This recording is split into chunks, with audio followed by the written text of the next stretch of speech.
Okay, let's get this thing going. Good afternoon, everyone. Have a good session so far? Everyone happy with what you've seen so far? All right, one person. Hopefully you're a little more excited after this session, though. So, as it says here, this session is getting started with AI. My name is Damian Eversman. I am the Chief Architect for Education at Red Hat. If this is the session that you want to be in, congratulations, you made it. If it's not, you're welcome to stay nonetheless. So I'll go over the agenda here really quick. This is going to be pretty straightforward. I don't like just talking to you. I would prefer to talk with you. So if you have any questions at any point about anything that I'm bringing up or talking about, just stick your hand up, get my attention, and we'll take a break, and we'll see if other people share the same question that you do.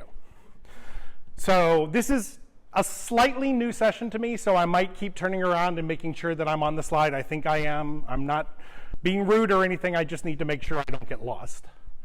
So I'm going to go over some quick introductions about who I am and what my job is at Red Hat. We'll go through some background, some definitions, just make sure that we're all on the same level playing field for our conversation about AI. Then we'll talk about how to AI, or at least how to get started, because the how to of AI is a conversation that could go on for days or even weeks. Couple of choices that you should probably think about and make early on in your journey to AI. They're not choices that you'll get stuck with. It's more of a choice to help get you on the right trajectory. And then we'll have some sort of final thoughts.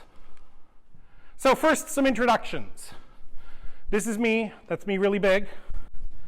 I've been working in the... Oh, first of all, I'm sorry, I'm an American.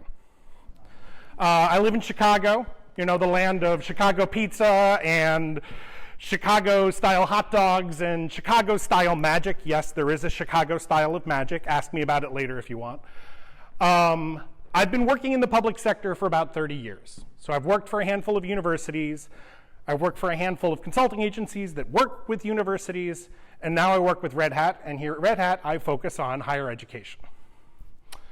I covered all that. All right.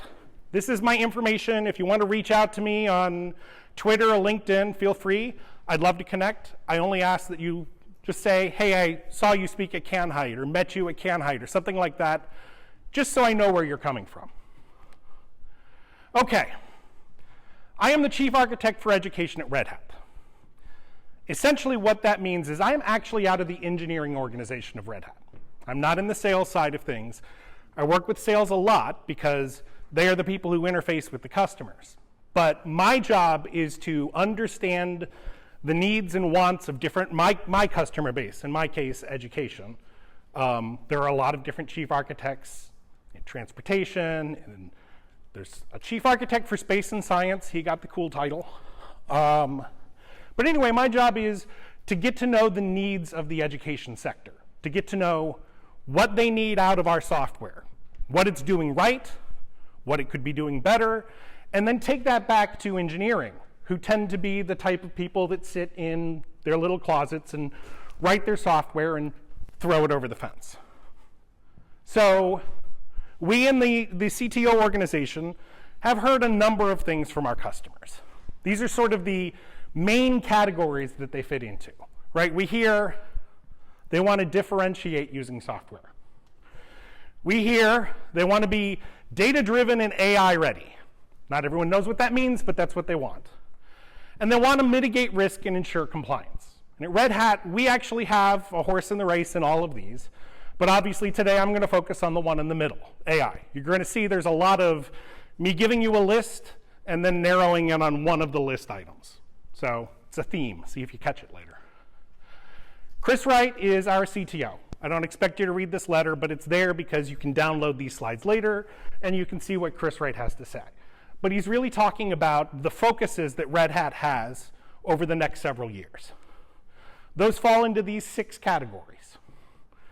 So they're everything from artificial intelligence, which is the item I'm going to be drilling in on today, but there are other things that we focus on as well. Everything from hybrid cloud, which has been a focus for a while, to sustainability, making sure that the software that we develop runs efficiently, doesn't use more energy than it needs to.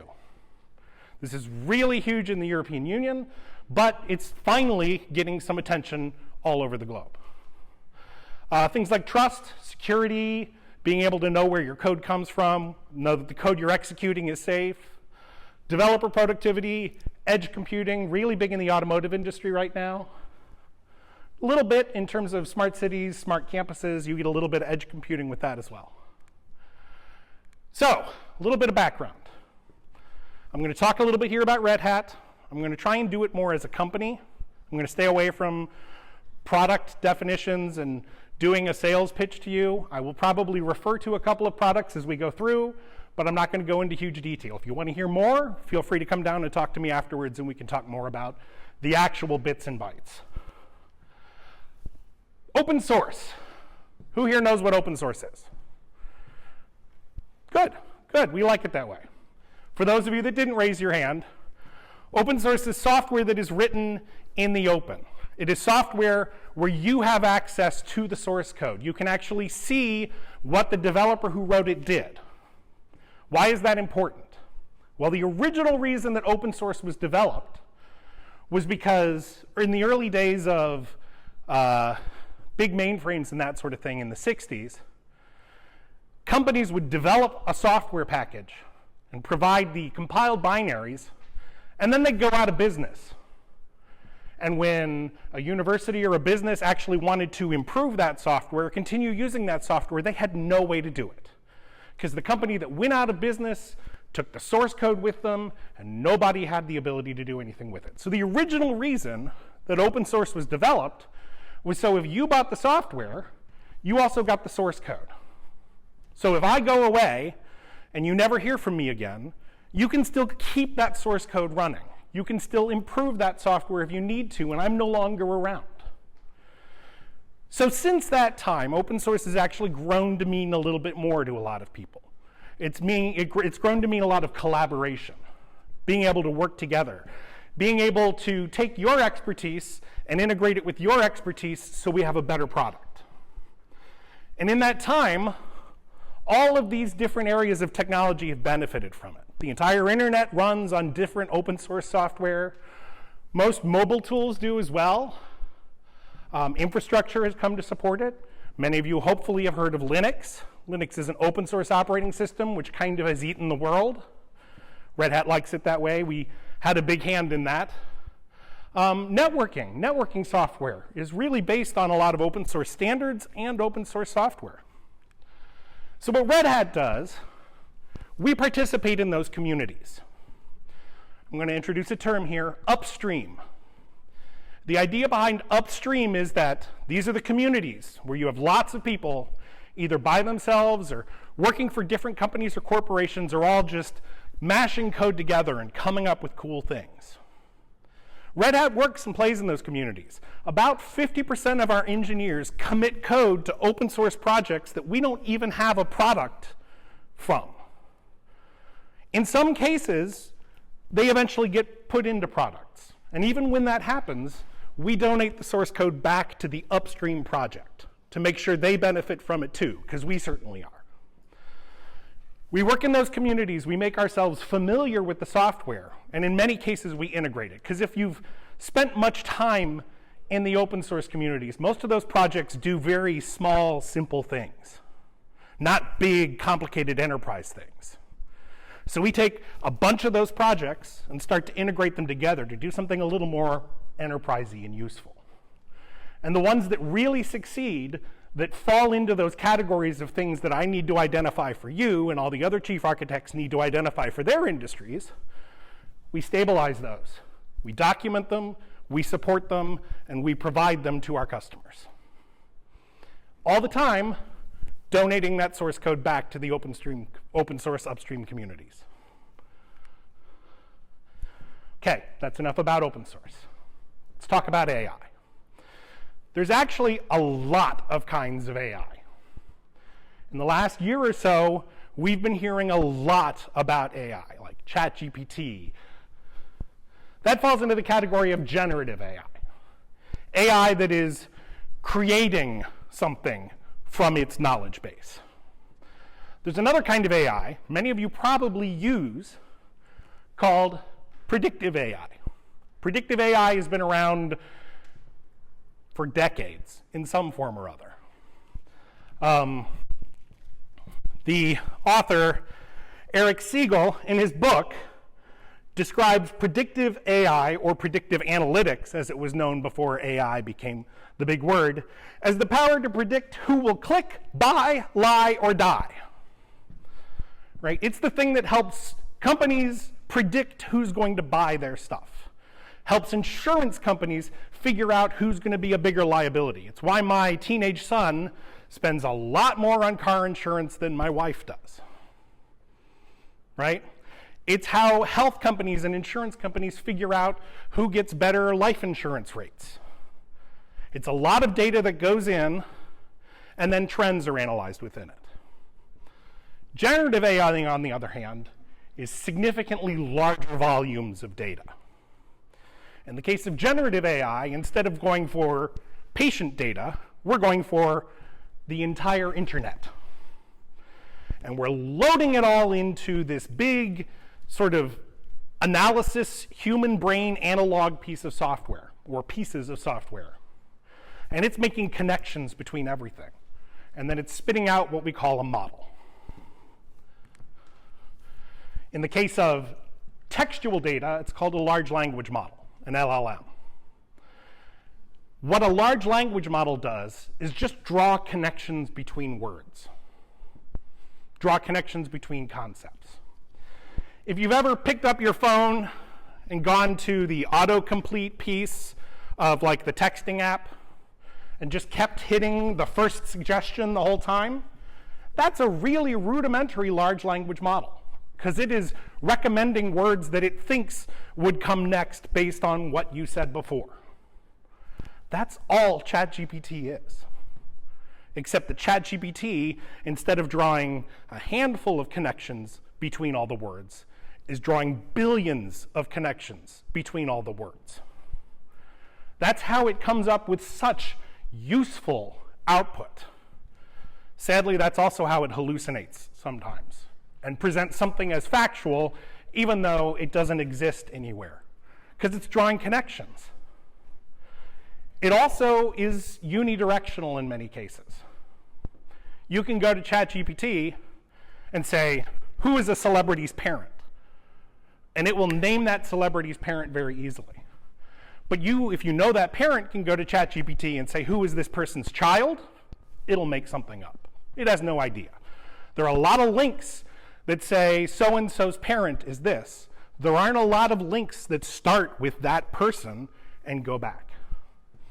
So there are a lot of tools that help with training that data and making it better, and we'll talk about some of those as we go along. So any questions on predictive AI, generative AI, LLMs, anything like that? Some of the image processing AIs that are out there, like Stable Diffusion or that sort of thing, it's much the same thing on a totally different level, right? The ones where you can describe a picture and then it'll make something up. It's kind of like an LLM, only the data that's contained within is different. It's image-based data. So, how to AI? There are essentially three ways that you as an institution can implement AI at your institution. Technically, it's two ways and then a combination of the two, but we'll talk about the pros and cons of that. So let's talk about the first one, build. Now, when I say build, I mean build from scratch. Little back of the napkin math. I am going to look at this as I address it because I didn't memorize all these numbers. There's a couple of ways that you could build an AI. And when I say build an AI, I mean train that model. Starting from scratch, create a model that can then host your AI. First one is on premises, as in I'm going to go out and buy all the servers I need, install and configure all the software I need, and go. So the bill for that one comes out to about $10 million US to get started. That's what you need to build the cluster full of GPUs and hardware in order to get that going. Getting back to the sustainability thing, though, every time you run that to build your actual model, you're spending another 10 grand. Okay, that's a lot. That's a lot of money to get invested to get started. Let's go over and look at in the cloud, because everything's cheaper in the cloud, right? Well, yes, to a certain extent. Your startup costs are cheaper. I don't need to invest $10 million in hardware. AWS already did. Azure already did. Google already did. So I'm just going to rent theirs. So running the same, and this is for a 10 billion parameter model. If you're familiar with models, you understand that. If you're not, all those connections I talked about, those are parameters.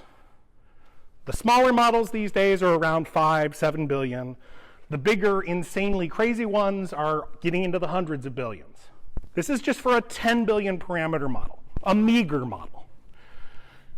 Every single time you rent those GPU hours and run it, you're spending about, give or take, $150,000 US. So if you're only going to do it once, then this is a great approach, because you've saved yourself millions of dollars. But the more you run that, the more you update the model, the more you tweak that model and rebuild that model, the closer you get to this. And for most academic institutions, except for those that are actually deep in AI research, neither of these is really an option. So what about all those companies that are doing AI? Let's talk about them. Wrong way. There we go. You can kind of hand it off completely. You can go to ChatGPT. They have plenty of services. You can whip out your P card, swipe it, and let them start billing you. And you can do some really cool stuff with the services they offer.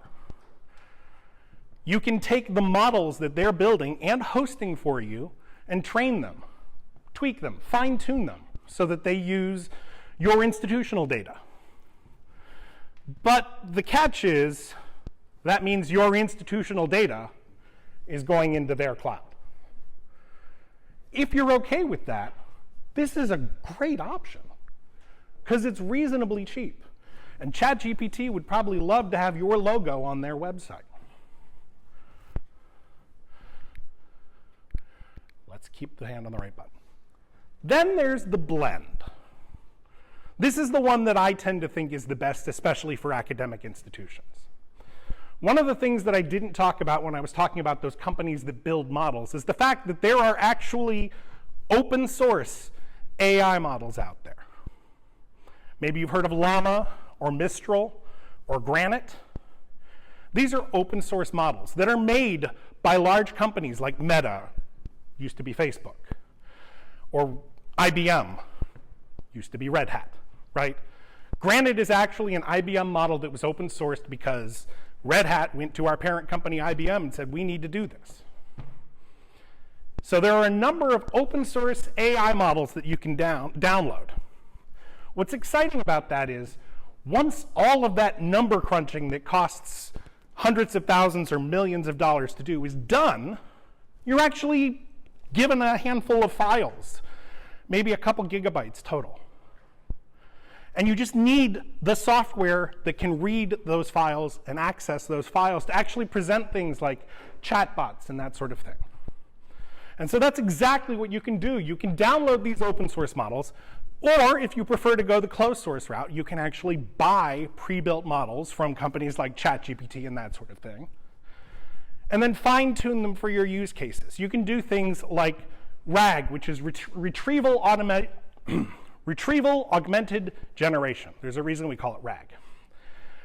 What that means is you have the large language model, which is actually helping build those complete sentence answers and all that sort of stuff, but it's filtering through your repository of data.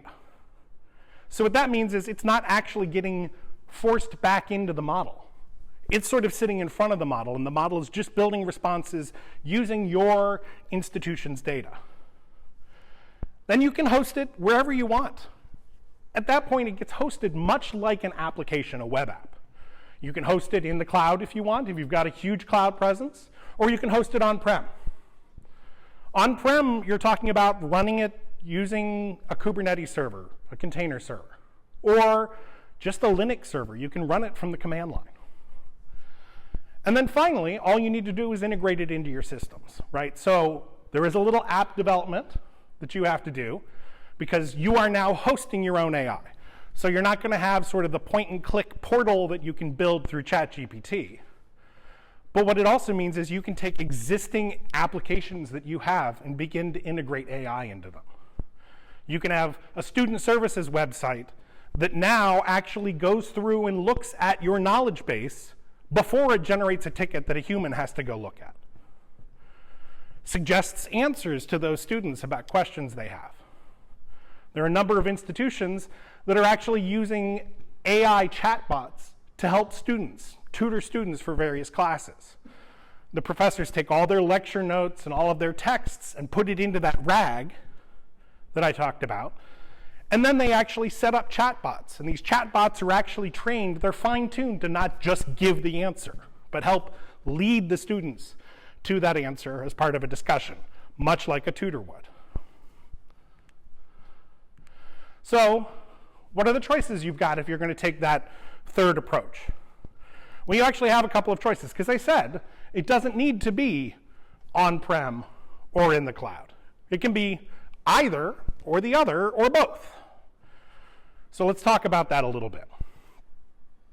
There's really two approaches that you can take if you're starting to deploy AI, and this is where you kind of want to put your sort of future-looking hat on and decide just how all in your institution is going to be. If you're really just looking to do sort of a trial, we want to do a customer support chatbot that our students can use, and that's it. Well, then you can stand up a Linux server and relatively straightforward fashion, just get it going with that and your knowledge base in front of it. Set up a web page and let it go. Most institutions will start this way. They'll give it a try with one app. They'll find an app that they think could benefit the most from an AI response. But they find very quickly that the interest just grows. You start having professors that want to do it. You start having desk-side support wants to have a chatbot that can actually help. And everyone wants to load their own knowledge base. Right? The professors want to have their lecture notes. The desk-side support wants to have their actual knowledge base that no one looks at. Right? They want to have all of that stuff built into it. And that's where a container management solution where you can actually have that model running in the back end and then filtering through all of the different RAGs or customizations so that everyone can have their own thing. So in my opinion, that is actually one of the most flexible and best approaches that you can take. So I'm going to talk to you for a couple slides here about the University of Michigan. So the University of Michigan started their AI journey back in November of 2022. So their president, who's still the president of the university, basically said publicly, we need to do AI. So we're going to do that. Didn't really have any plans, didn't know exactly what was going to happen, said that's what we're going to do. So of course the holidays came and went, and nothing happened for a couple of months. And then in March of the following year, March of last year, they put together a small team, a team of 6 individuals, along with some advisors from different areas around campus. So they had legal there, they had publicity there, they had a lot of different groups there. And they came up with a prioritization, what they wanted to do. That new team got started in May. In 12 weeks, they had a minimum viable product that professors were already using in their classes, that students already had access to. It took them 12 weeks to get things up and running with 3 different offerings. They had UMGPT, which was kind of like ChatGPT, but sandboxed for the University of Michigan. They had UMMazy, which is customizable GPTs that students and faculty and staff could set up with their own data resources to build their own specific specialized chatbots. And then they had UMGPT Toolkit, which is basically for experts. We want to integrate this into existing applications. Just a few months later, they came back and added a bunch of different security profiles on top of it, so they could actually start integrating with their student information systems. They could start having the medical center use it to integrate with different things, right? Patient data, student data, all protected. They built it with a mantra. Let's see, is it on this slide or is it on the next slide? I think it's on the next slide. Yeah. They built it with the mantra of it needs 4 things. They're prime directives. It needs to be secure, private, accessible, and equitable. So let's talk about what each of those mean, because they're genius, if you ask me. It is actually probably one of the best run projects that I've seen at a university in a long time. It's secure. It's sandboxed. It's not getting all of the data mixed in with other cloud providers or other AI providers. It's also secure in that every time I set up a chatbot with my data, that data doesn't leak into other chatbots. And it's also secure in the fact that if I query that AI, my query does not get injected into the data and used later. It's private. The professors can't even see what the students are asking. The students have full privacy and security. They know that when they go ask a chatbot for help, no one's going to change their grade based on the stupid question they just asked. No one's going to accuse them of cheating or trying to get an answer they shouldn't get from the chatbot. So the students feel safe and secure in using it. They're not being spied on. It's accessible. They've made sure that they follow all of their accessibility rules and regulations from the beginning so that people with screen readers can access it just as easily. They make sure that the websites are built in such a way that people with color blindness can access it. That's been part of it from the beginning, and it's equitable. You can access this on a web browser in the student library. You don't need a powerful computer to do any of the AI capabilities that they're making available. So those are the 4 things that they said. I already talked about those. So the academic benefits.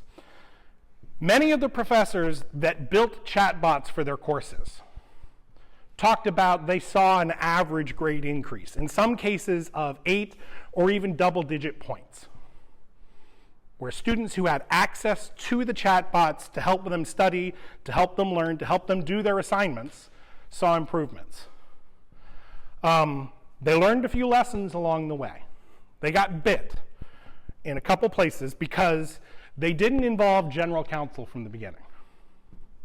They sort of built everything and then went to general counsel and said, hey, look at it, is it cool? And general counsel said, oh, hold on a second.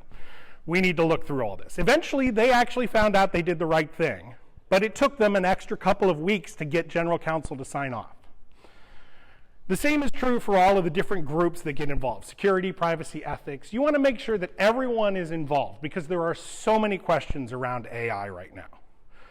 There are so many questions about, is it hallucinating? Is it spying on me? Are the students using it for cheating? You need to make sure that you dot all your I's and cross all your T's from the beginning to make sure that you've got it going. Let's see where I am.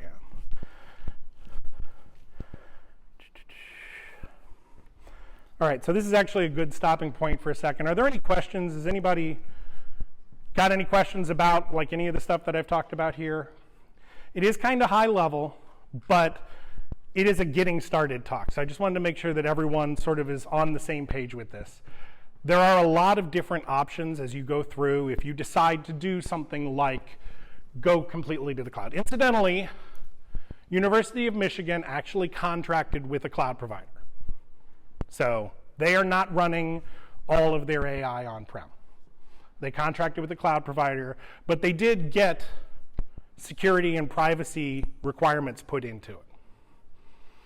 Right, so they have sort of a sandboxed area off to the side, and that's the way it's working. They have started to pilot a handful of things on premises, and so they're actually using the platform approach that I talked about, where they have a cluster running a Kubernetes implementation where they're able to actually deploy different versions and test things out.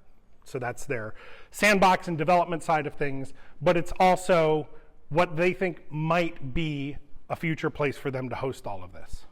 They're still evaluating the costs of the cloud versus the costs on-prem. It's only been a year, so they don't have all the answers yet.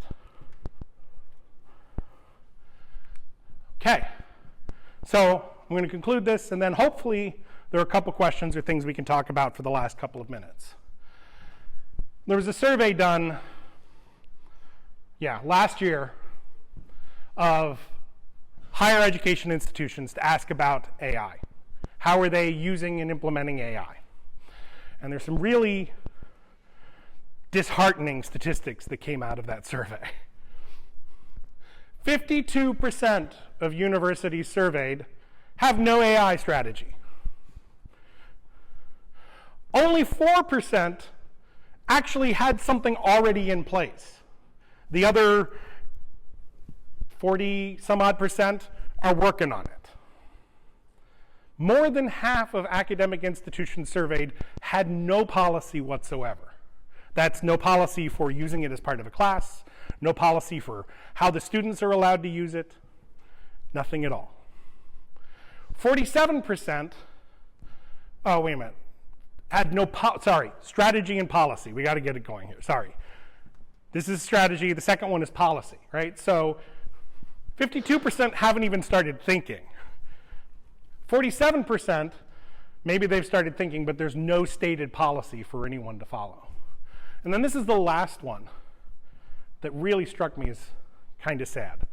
75% of institutions have no sort of incentives or instruction or recommendations for professors to actually integrate AI into their classrooms. Right? 22% don't even encourage it, they discourage it. The fact of the matter is, AI is here, and if you're not providing it to your students, they're finding it somewhere else.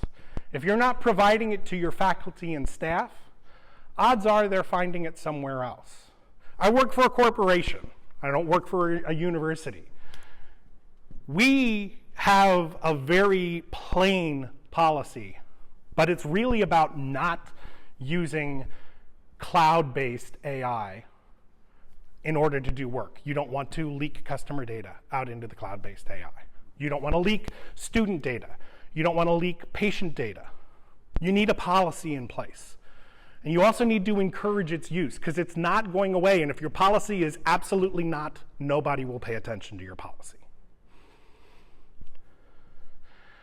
There are a ton of choices. There's a lot of different things that you can go out there and do.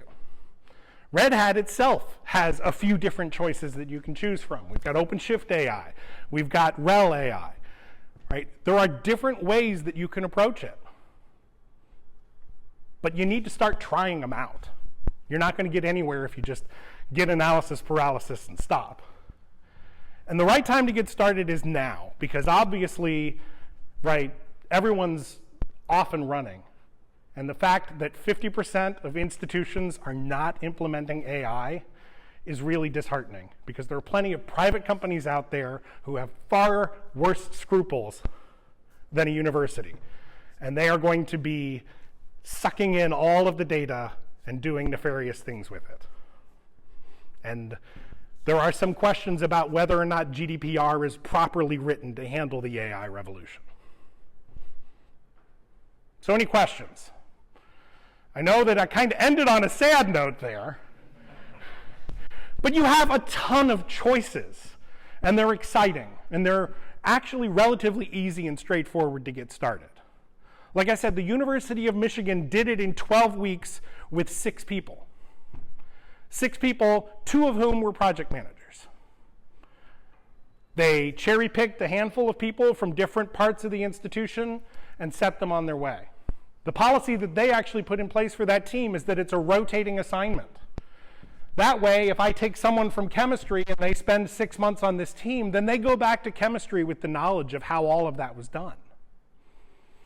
I think it's a really great idea. It's a rotating assignment. It happens over, I think there's 2 different periods of assignment. There's 6 months and 1 year, and it really depends on how important that person is to the department that they're in. But that way, they spread it out. They do this really cool thing where they send out an AI challenge every week to all of the faculty and staff. And then they have little prizes for the people that get the answers in the fastest or have the most creative ways of solving it, right? Things from, writing a new version of the fight song or something like that. And it's really exciting because they make them more and more complicated as the semester goes on. And so by the end of the semester, people are actually doing really insane things with their inbuilt AI. So it's a challenging solution, but it's one that I think actually gets a lot of people involved and a lot of people excited. Questions? Would you have any examples of how AI has been used in IT operations? Sure. So the question is, would I have any examples of how AI is used in IT operations? There is a relatively new category of automation called event-driven automation.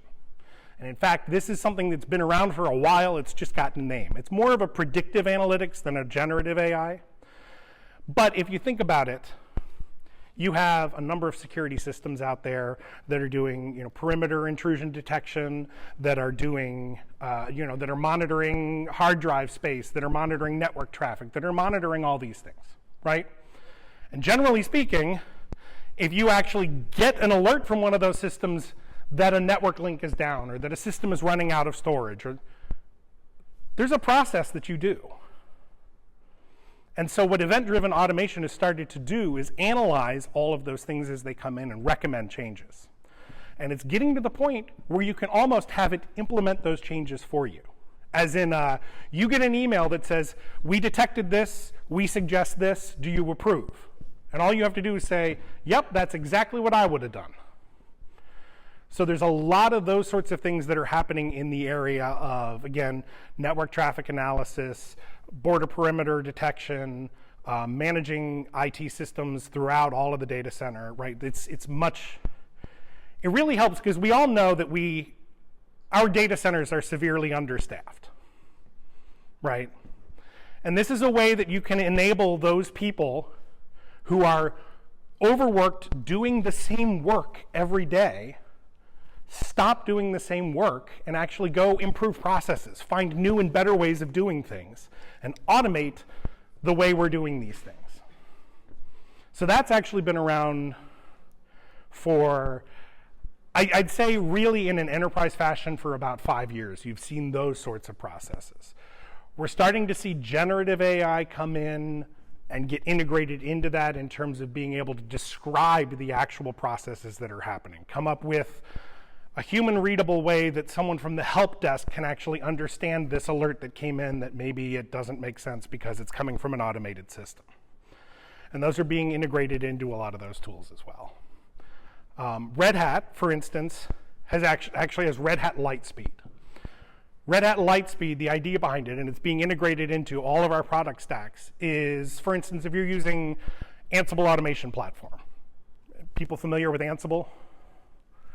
So the concept of Ansible Lightspeed is if you're starting to write out an automation playbook and you know that there's a module that interfaces with AWS, but you can never remember its name. And you know that you want to provide a certain number of variables into that module or whatever. You can literally go into a new playbook and you can say, in a comment, I'm putting together a playbook that does the following. And when you end that comment, Lightspeed will generate the stub of, if not a fully functional Ansible playbook that you can then review and go, okay, yeah, that's exactly what I wanted to do. Now I can feed in the right variables, and it will go ahead and provision that machine in AWS. A lot of that is now being built into our RHEL Lightspeed. So RHEL is Red Hat Enterprise Linux. RHEL Lightspeed, where from a command line, if you can't remember all of the flags and switches that go to tar or whatever, and you can actually say, I want to compress all of the files in this directory and preserve permissions and file flags. And it will generate the tar command with all the right flags for you. That answer your question? There was another one up here.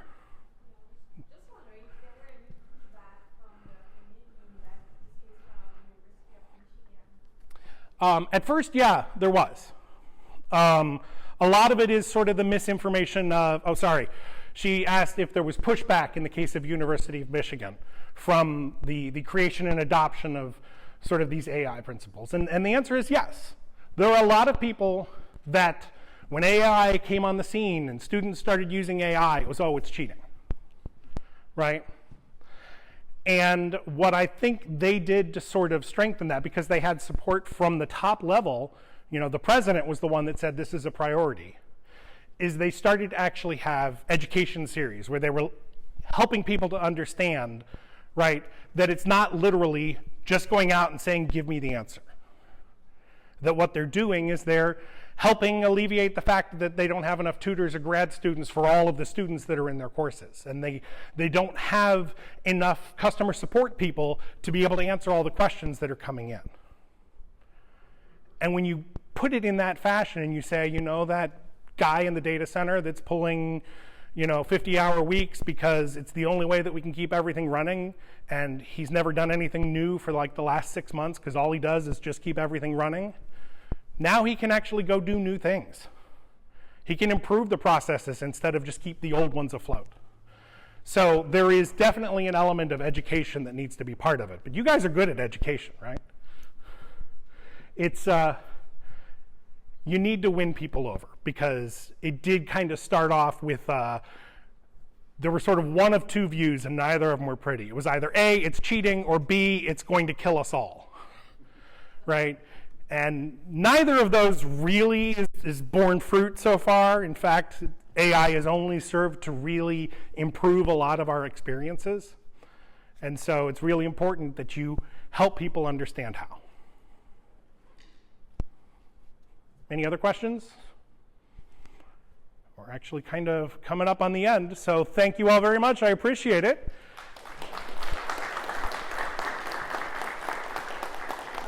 If there's anything that you want to know about Red Hat products or AI deeper or anything like that, feel free to reach out to me or come down right now and we can chat.